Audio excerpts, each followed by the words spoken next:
Assalamualaikum warahmatullahi wabarakatuh. Saya Nurul Iman, NIM 1812110189, mahasiswa dari UIN Sultan Maulana Hasanuddin Banten, Fakultas Tarbiyah dan Keguruan, jurusan Pendidikan Agama Islam kelas E. Baik, di sini saya akan sedikit banyaknya membahas tentang pengertian kurikulum, pengembangan kurikulum, pembelajaran dan keterkaitan ketiganya. Baik, langsung saja beranjak ke pembahasan. Kita yang pertama pengertian kurikulum. Kurikulum merupakan salah satu komponen yang memiliki peran penting dalam sistem pendidikan. Sebab dalam kurikulum bukan hanya dirumuskan tentang tujuan yang harus dicapai sehingga memperjelas arah pendidikan, akan tetapi juga memberikan pemahaman tentang pengalaman belajar yang dimiliki setiap siswa. Di dalam Undang-Undang Republik Indonesia Nomor 20 Tahun 2003 tentang Sisdiknas, Pasal 1 ayat 9 dikatakan bahwa kurikulum adalah seperangkat rencana dan pengaturan mengenai tujuan, isi, dan bahan pelajaran serta cara yang digunakan sebagai pedoman penyelenggaraan kegiatan pembelajaran untuk mencapai tujuan pendidikan tertentu. Yang kedua, pengertian pengembangan kurikulum. Pengembangan kurikulum merupakan suatu gagasan atau praktik kurikulum baru dengan menggunakan bagian-bagian yang potensial dari kurikulum tersebut dengan harapan untuk memecahkan masalah atau mencapai satu tujuan.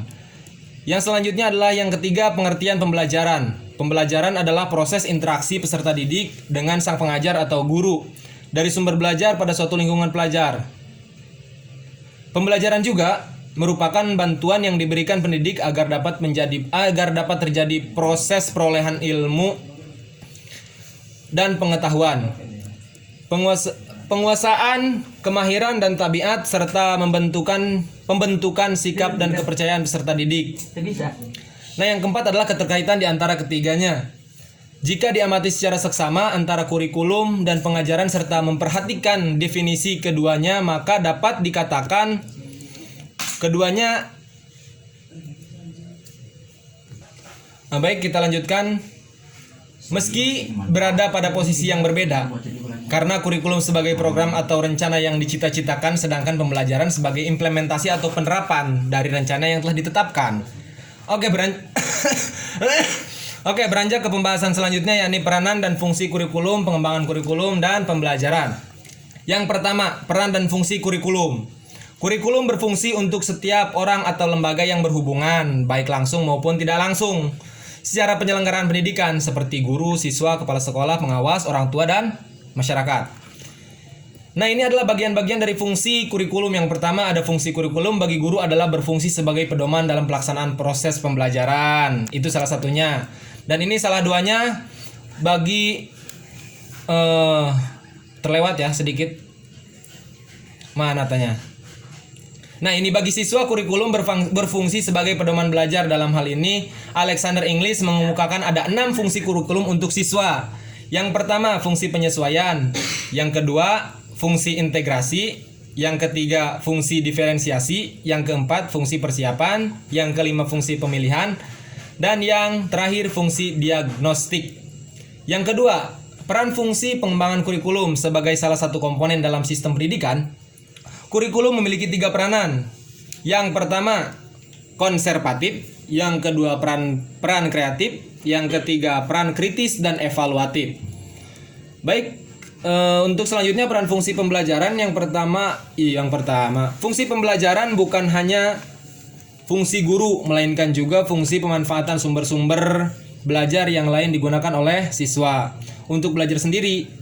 Untuk istilah teknologi pembelajaran sering digunakan secara bergantian dengan istilah teknologi pendidikan. Namun, pada perkembangannya saat ini lebih menunjukkan digunakannya istilah teknologi pembelajaran.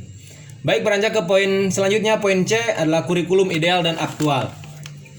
Kurikulum ideal adalah kurikulum yang diharapkan dapat dilaksanakan dan berfungsi sebagai acuan atau pedoman guru dalam proses belajar dan mengajar. Oleh karena itu, kurikulum ideal merupakan pedoman bagi guru. Maka kurikulum ini juga dinamakan kurikulum formal atau kurikulum yang tertulis. Sedangkan kurikulum aktual atau kurikulum nyata adalah kurikulum yang secara real dapat dilaksanakan oleh guru sesuai dengan keadaan dan kondisi yang ada. Yang selanjutnya, poin dalam pembahasan kali ini ada hidden curriculum. Ini bahasanya bahasa gaul ya, hidden curriculum.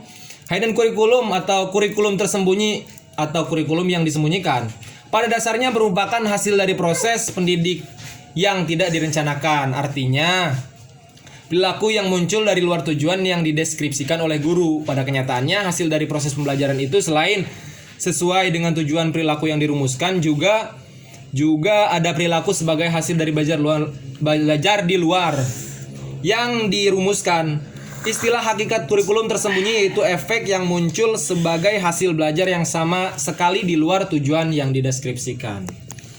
Oke, lanjut. Selanjutnya poin E, kurikulum pendidikan Islam. Nah, ini adalah poin penting dari pendidikan agama Islam yang membahas tentang kurikulum. Jadi dalam Islam sudah tertera bahwa pendidikan Islam juga ada kurikulumnya. Kurikulum pendidikan Islam adalah bahan-bahan pendidikan Islam berupa kegiatan, pengetahuan, dan pengalaman yang dengan sengaja dan sistematis atau tersusun secara rentet atau secara sistematis, yaitu rentet, diberikan kepada anak didik dalam rangka mencapai tujuan pendidikan Islam. Di mana tujuan pendidikan Islam yaitu menciptakan generasi-generasi Islam yang Islamnya kafah. Baik, dilanjut untuk kesimpulan. Nah, kesimpulan dari materi kali ini tidak panjang lebar, hanya akan mengulas sedikit karena ini kesimpulan. Kurikulum merupakan salah satu komponen yang memiliki peran penting dalam sistem pendidikan, sebab dalam kurikulum bukan hanya dirumuskan tentang tujuan yang harus dicapai sehingga memperjelas arah pendidikan, akan tetapi juga keterkaitan antara ketiganya yang tadi, pengembangan kurikulum serta pembelajaran, sehingga memperjelas arah pendidikan. Nah, jika diamati secara seksama antara kurikulum pembelajaran dengan memperhatikan definisi yang tadi, maka dapat dikatakan keduanya berkesinambungan atau sinkron.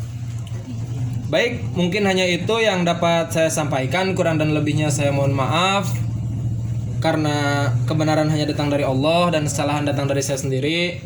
Wabillahi taufiq wal hidayah. Wassalamualaikum warahmatullahi wabarakatuh.